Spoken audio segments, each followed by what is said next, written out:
Родак не зможа без басоў.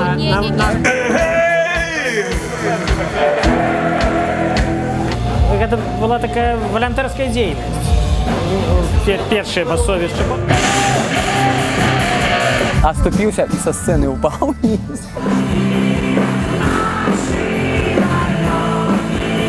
Мы же экстремисты, там кто-то наш, не веду, як то, вороги народа.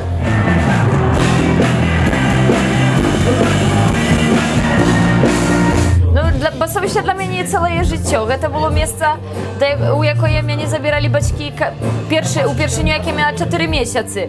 То гэта месца, дзе, напэўна, выхавалася, дзе я пазнала сваіх ідолаў, ці Вольска, ці Варашкевіча і гэтак далей. І месца, дзе я навучылася рабіць рэчы, здаецца, немагчымым. Самый кайф это по сцене, асабліва калі нейкія такія больш энергічныя гурты, то чаму бы не паскакаць? Трэба паскакаць.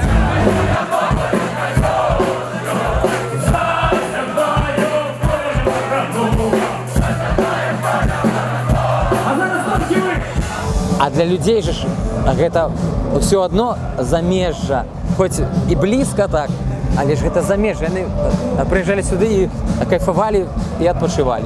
Таму гэта гісторыя, гэта свабода, гэта драйв, гэта рок-н-рол.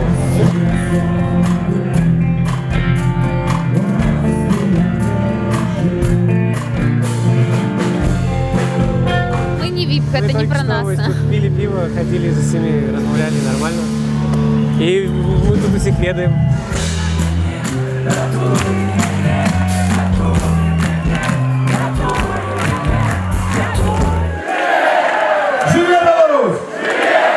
Падабаецца гэта, не падабаецца, але неякі там лідбір ці там, не ведаю, брок за бабровым не заменіць, таму што тут значна больш альтэрнатывы і свабоды.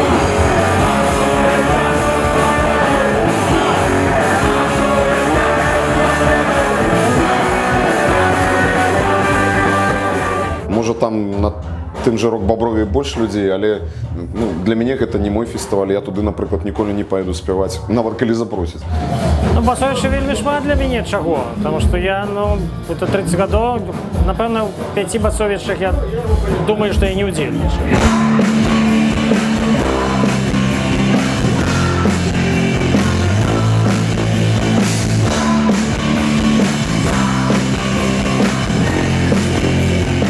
От юнацтва и до сталости проходит такой не червоной ниткой, а линейкой такой червоно-белой ниткой все равно проходит басовішча. И я вельмі удзячны мясцовым беларусам за то, что они это все трымали в руках, робили, не глядячи на незадоволенность музыкаў постоянную там.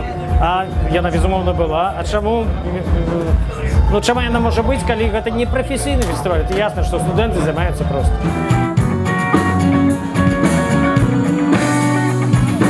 Гэта кусок жыцця, кусок вельмі пазітыўных эмоцыяў.